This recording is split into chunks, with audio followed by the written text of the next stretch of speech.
The smell hit her first. Antiseptic and iron. The signature perfume of the emergency room on a Saturday night. It clung to the light blue fabric of her scrubs, a second skin she could never quite wash out. Beeps and shouts echoed off the linoleum, a chaotic symphony she had learned to conduct with practiced calm. A man with a collapsed lung fought for air on her left. A woman wailed over a broken arm on her right. Maya Collins moved between them, a small island of order in a sea of panic. She was just a nurse. She was just here to do her job. But the world outside had other plans. It arrived on a gust of cold city air as the automatic doors slid open. For men, their suits too expensive for this part of Brooklyn. Their shoulders too broad. They moved as one, a phalanx of dark wool and grim purpose. In their center, they supported a fifth man, his face pale, his hand pressed tight against a blossoming red stain on his white shirt. A gunshot. Another one. The men bypassed the triage desk completely, their eyes scanning the room with a predatory stillness that silenced the chaos around them. Their gaze landed on her. One of them, a silver-haired man with a broken nose, pointed. "You. We need you." Stakes established. Her supervisor intercepted them, her voice sharp with authority. "He needs a surgeon, not a nurse. Get him in a trauma bay now." The silver-haired man did not even look at her. His focus remained on Maya. "He won't let anyone else touch him. He asked for you." It was impossible. She had never seen these men in her life. This was a mistake, a dangerous one. She took a half-step back, her hand finding the cool metal of a supply cart. However, the wounded man lifted his head. His eyes, the color of storm clouds, found hers across the fluorescent-lit room. His voice was a low rasp, strained with pain but carrying an unmistakable command that cut through the noise. He said a name no one here knew, a name she had buried 9 years ago in a shallow grave of paperwork and lies. Eleonora. The world tilted. The beeping monitors faded to a distant hum. That name was a ghost, a key to a lock she had thrown into the river. He was bleeding out on the floor of her emergency room, this stranger with eyes that saw too much, and he had just undone her entire life with a single word. And now she could not leave. Her breath hitched. Eleonora Rossi. A name that tasted like ash and forgotten prayers. A name that belonged to a girl who had vanished from the foster system the day she turned 18, creating Maya Collins from scratch. The man in the expensive suit, Dante Moretti as she would learn he was called, was still looking at her. A faint, knowing glint in his darkening eyes. His men formed a wall around him, their presence a palpable threat. They were not asking. They were demanding. Her supervisor was trying to argue, citing hospital policy and common sense, but her words were just noise against the silent, absolute certainty of these men. Dante's breathing grew shallow. A slick sheen of sweat covered his brow. He was crashing. The silver-haired man, his voice tight with urgency, stepped toward her. "He's dying." He said your name. "Help him." Survival instinct warred with the instinct to flee. If he died here, these men would not fill out a complaint form. They would find who to blame. And he had said her name. He had marked her. Running was not an option. Not yet. "Get him into trauma 3, she ordered, her voice coming out steadier than she felt. Now. The men moved with brutal efficiency.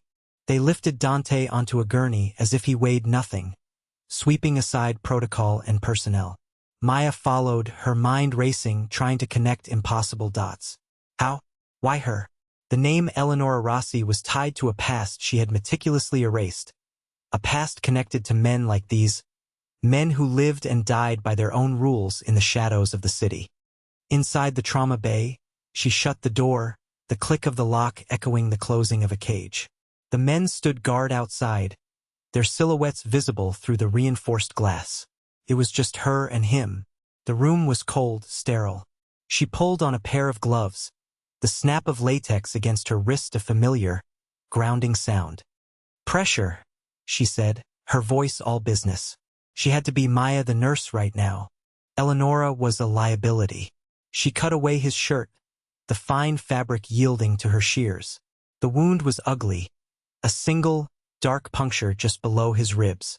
It was a through and through, but the bleeding was heavy. He was losing blood too fast. "I need to know your blood type," she said, preparing in 4-line. He grunted, his eyes fluttering open. They were a deep, fathomless gray, rimmed with pain. "Oh, negative." His gaze tracked her movements, intense and assessing. Even dying, he was dissecting her. "You look like him," he rasped. "Your father." The 4 bags slipped from her fingers, clattering to the floor. Luca Rossi. A ghost of a man she barely remembered. A man whose bad choices had orphaned her. "I don't know what you're talking about," she said, her voice tight. She picked up the bag, her hands trembling slightly. "Don't you?" A ghost of a smile touched his lips. A grim, painful thing. He had the same eyes, and the same stubborn set to his jaw. She focused on her work, her movements becoming sharp, precise. She started the 4, the saline flowing into his vein. She packed the wound, applying pressure, her mind a whirlwind of fear and fury. This man knew her father. This man, bleeding on her trauma table, was a specter from a life she had escaped. He was the reason she had become Maya Collins. She worked in silence, stabilizing him. She checked his vitals, hung a bag of blood, her training taking over where conscious thought failed. The bleeding slowed. His blood pressure began to creep back up. He was no longer in immediate danger of dying on her table. Her part was done. A surgeon needed to take over. She peeled off her bloody gloves, dropping them into the biohazard bin. "You're stable for now. I'm going to get the on-call surgeon." She turned to the door, her hand reaching for the handle, for the escape back into the relative sanity of the ER. But his voice stopped her, no longer a rasp but a low, firm command. "You're not going anywhere." She looked back. He had pushed himself up slightly on his elbows, the effort costing him, but his eyes were clear now and cold as glacial ice. The raw vulnerability of the dying man was gone. In its place was something far more dangerous: absolute authority. "The men who did this to me are still out there," he said, his voice a low rumble. "They know I came here. They might know I asked for you. You walk out that door, you walk into a target." The silver-haired man entered the room then, as if summoned. He held a phone to his ear, his expression grim. He listened for a moment, then looked at Dante. "They're watching the hospital. All exits." Dante's gaze never left Maya. He saw the flicker of fear in her eyes, the way her shoulders tensed. She believed she had made a choice to save his life to protect herself. But she had miscalculated. In saving him, she had chained herself to his fate. The hospital was no longer a sanctuary. It was the center of a target. "You saved my life, Eleonora," Dante said, his voice soft, almost gentle, which was more terrifying than any threat. "Now I'm going to save yours. You're coming with me." The transition was a blur of controlled chaos. Dante's men moved with the precision of a military unit. They created a diversion at the main entrance while she was hustled out a service exit, a coat thrown over her light blue scrubs, her body shielded by 2 of Dante's soldiers. She was bundled into the back of a black sedan with tinted windows that swallowed the city lights. Dante was already inside, propped up against the leather seats, his face pale but his expression unreadable. The car moved silently through the sleeping streets of New York, a ghost gliding through a world that no longer felt like hers. She stared out the window, watching the familiar landscape of her life recede. The bodega where she bought her morning coffee. The park where she sometimes read on her day off. It all looked alien now, a life belonging to someone else. To Maya Collins. Eleonora Rossi was in this car, a prisoner of a debt she had not asked for. They arrived at a brownstone in a quiet tree-lined street in Brooklyn Heights. From the outside, it was indistinguishable from its neighbors. Inside, it was a fortress. The doors were reinforced steel. The windows were bulletproof. The quiet hum of a sophisticated security system was the only sound. They led her to a large guest suite on the 2nd floor. It was more luxurious than any hotel she had ever seen, with a 4-poster bed, silk wallpaper, and an adjoining bathroom carved from marble. A gilded cage. "You will be safe here," the silver-haired man, whose name she learned was Nico, told her. His tone was flat, leaving no room for argument. "Everything you need will be provided. Your only job is to look after him." Her patient was installed in the master suite down the hall. It had been converted into a state-of-the-art medical facility, complete with monitors, ventilators, and a full stock of medical supplies that made her hospital's storeroom look pathetic. A private doctor, a nervous man with sweat stains on his collar, had already been there to stitch the wound. Her job was post-operative care, monitoring, medication, changing the dressings. The first few days passed in a tense, suffocating silence. She did her job with clinical detachment, speaking to Dante only when medically necessary. She refused to use his name. He was the patient. He, in turn, watched her.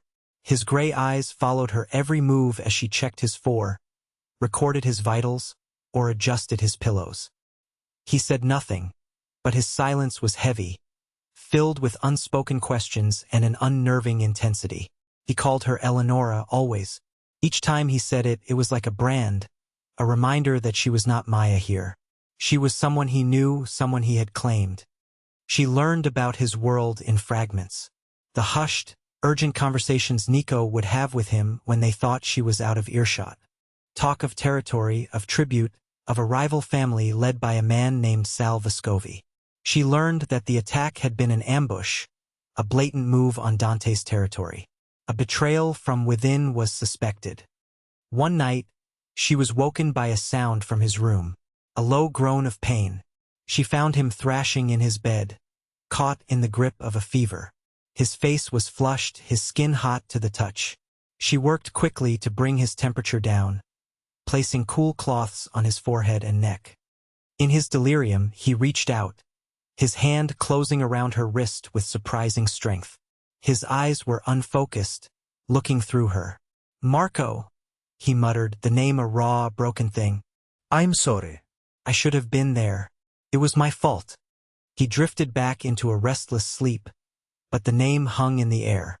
Marco."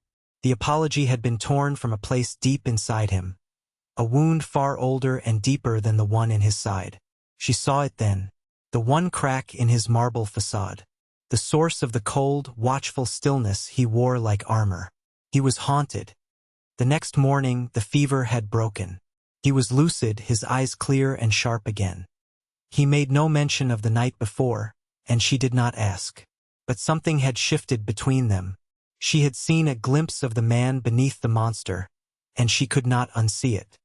A week into her captivity, an opportunity presented itself. A catering delivery for the house staff. The main gate was open, the guards distracted for a full minute as they signed for the delivery. It was a small window, but it was a window. She could make a run for it, disappear into the city, try to become Maya Collins again. She slipped down the back stairs, her heart pounding against her ribs. Freedom was a few hundred feet away. She could taste it. She reached the service door at the side of the house, her hand hovering over the handle. But as she peered through the small window in the door, she saw it. A dark sedan parked across the street. Two men inside, their faces hard, their eyes fixed on the house. They were not Dante's men. Their car, their clothes, they had the look of the Vescovi family, the rivals Nico had mentioned. They were watching the house, waiting. She pulled back from the door, her blood running cold. Dante was right. Running would get her killed. They knew he was here, and they knew she was with him. To them, she was not a nurse. She was leverage, a weakness. Therefore, she made a choice. Not for him, for herself, for her own survival. She turned away from the door, from the fleeting chance of escape, and deliberately walked back up the stairs. She was safer in the cage with the devil she knew than outside with the ones she did not. She found him standing by the window of his study, looking down at the same street she had been watching. He had been released from his medical bed, dressed in a soft gray sweater and dark trousers. He looked pale but steady on his feet. He must have seen the car too. He must have known she would see it. He did not turn as she entered the room. He knew she was there. He knew she had gone downstairs. He knew she had considered running. "They're patient," he said, his voice a low murmur. "They'll wait." She came to stand a few feet from him, her arms crossed over her chest. The silence stretched between them, thick with everything unsaid. He finally turned his head, his gray eyes meeting hers. He saw the resolved fear in her expression, the choice she had made. He moved then, closing the small distance between them. He did not touch her. He simply stood before her, his presence overwhelming in the quiet room.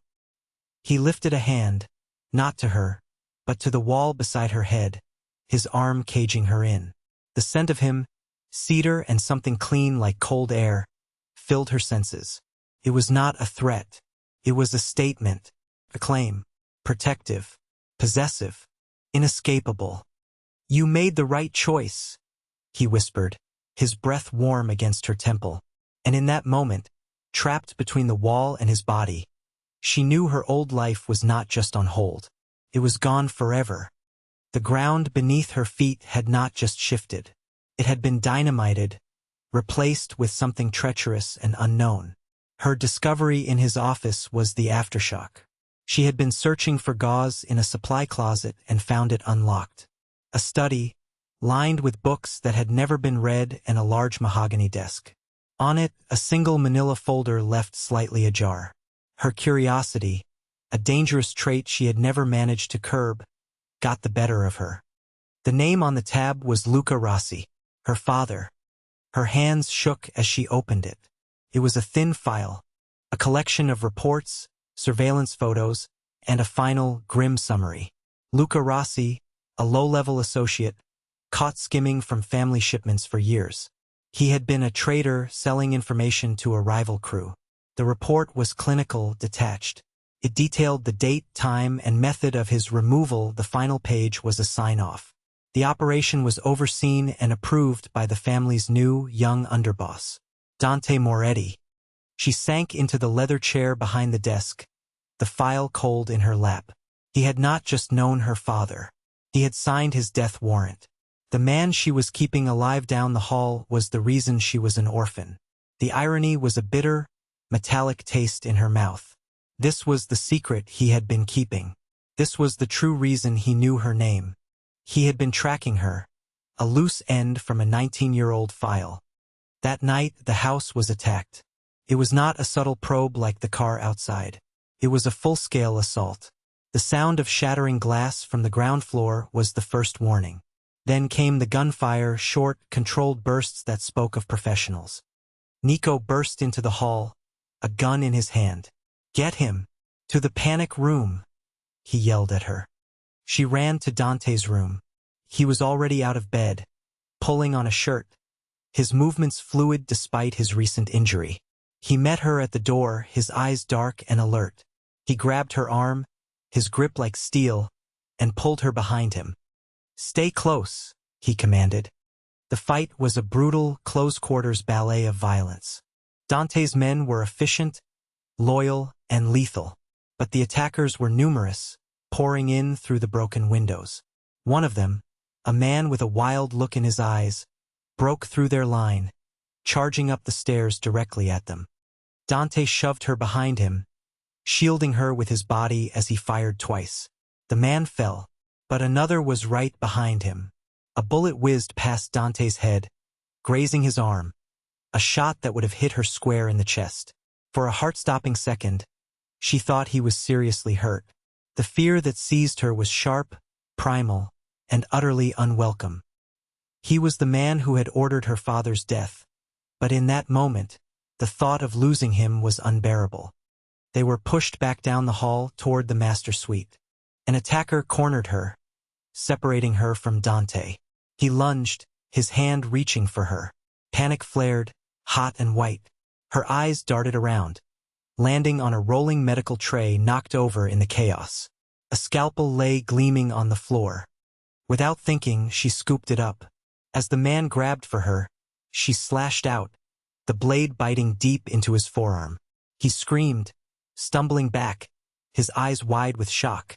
She, the healer, who had taken an oath to do no harm, stood with a bloody scalpel in her hand. A line had been crossed. She could feel the stain of it spreading through her. The moment of distraction was all Dante's men needed. They descended on the wounded attacker, dragging him down. The firefight was over almost as quickly as it began. The remaining intruders were either dead or subdued. Silence fell, thick and heavy, smelling of gunpowder and blood. Dante came to her. His eyes were not on her face, but on her hand, on the scalpel she still gripped tightly, her knuckles white. He looked at the blood, then back to her face. He was not disgusted. He was not shocked. He looked at her with a dark, profound understanding. "You're a survivor, Eleonora," he said, his voice low and rough. He reached out and gently took the scalpel from her hand, setting it aside. Then he took her hand in his thumb stroking over her blood-stained knuckles. "Just like me." He led her to the bathroom and turned on the tap. He washed the blood from her hands himself, his touch careful, deliberate. The water ran pink in the sink. The intimacy of the act was suffocating, more binding than any chain. It was not a declaration of love. It was a confession. He saw the darkness in her, the part of her that had fought back with a blade, and he was not afraid of it. He recognized it. The aftermath of the attack brought a new, colder reality. They had captured one of Salvi's men. Under interrogation, he revealed the truth. The assault was not about killing Dante. It was about capturing her. Salvi Vescovi no longer saw her as simple leverage. He saw her as Dante's weakness, the one thing he could use to break him. Her presence, which she had thought was a shield for her own survival, had become a magnet for danger. But the real blow came later that evening. A message was delivered, an envelope with no return address. Inside was a single photograph. It was of her locker at the hospital, her name, Maya Collins, clearly visible. On the locker door, someone had scratched a single word: soon. The threat was no longer a vague danger outside the walls of the house. It was personal. It was aimed at both her identities. Eleonora was a prisoner here, but Maya was a target out there. Salvi was telling Dante that he could reach any part of her life he wanted. There was nowhere left for her to run.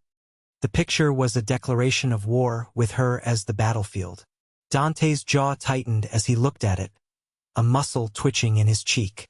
The cold control he always maintained was frayed at the edges, replaced by a chilling stillness that was far more terrifying than rage. "He's making it personal," Nico said, his voice grim.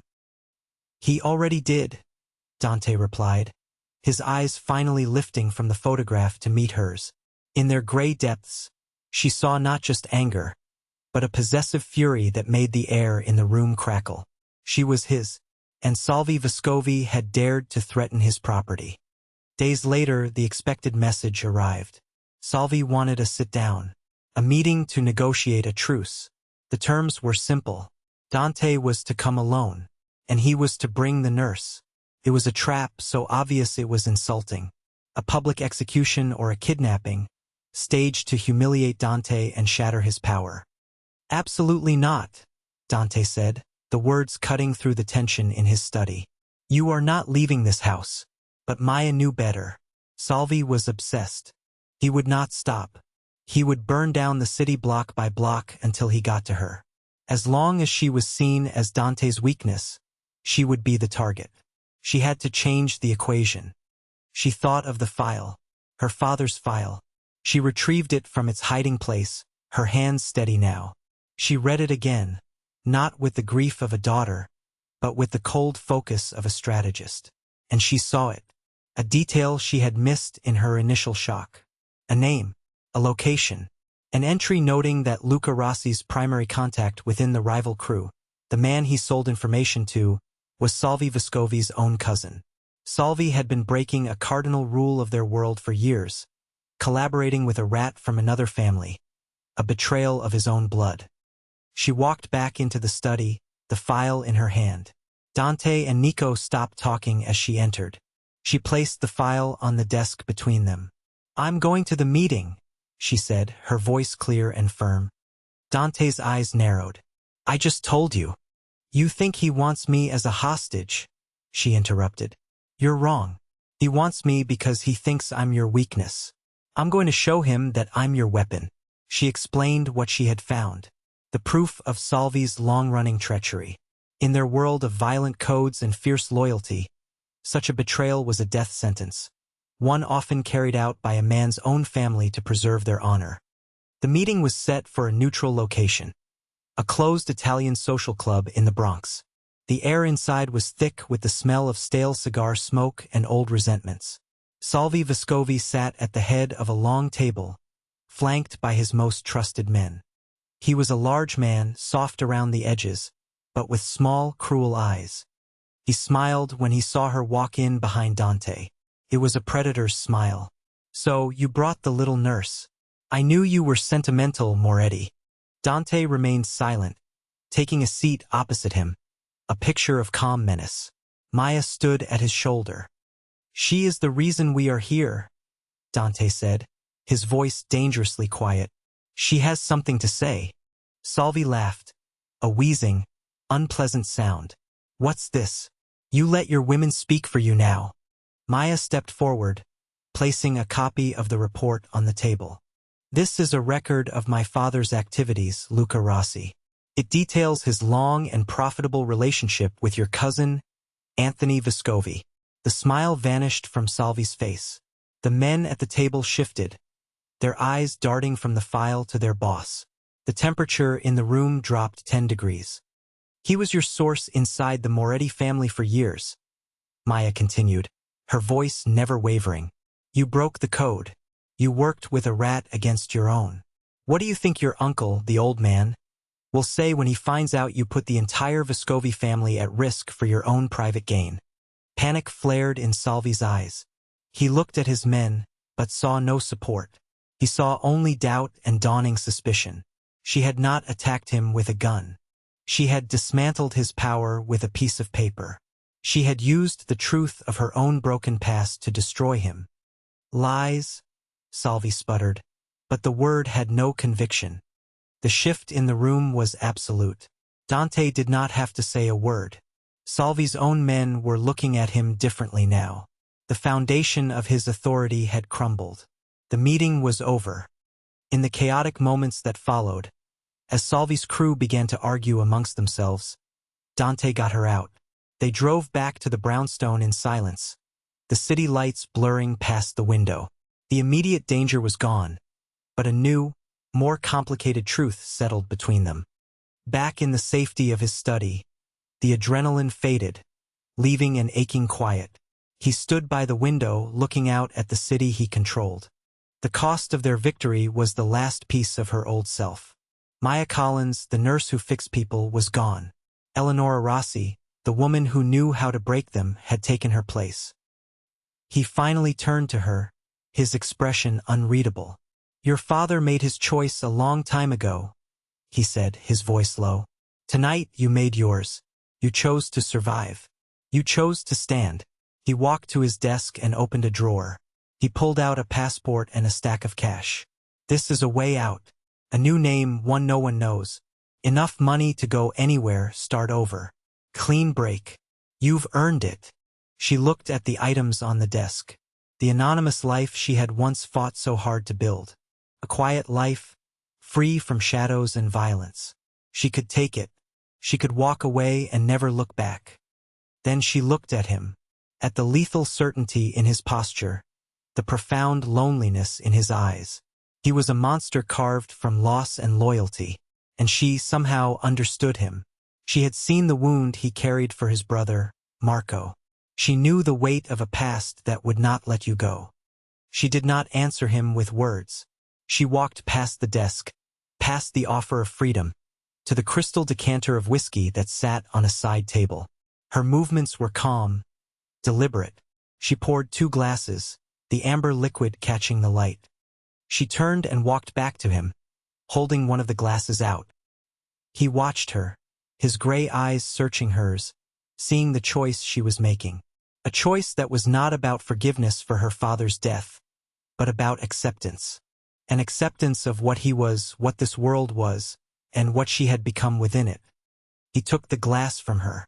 Their fingers brushed, a spark of contact in the charged silence. Her hand was perfectly steady. The story did not end with a declaration or a kiss.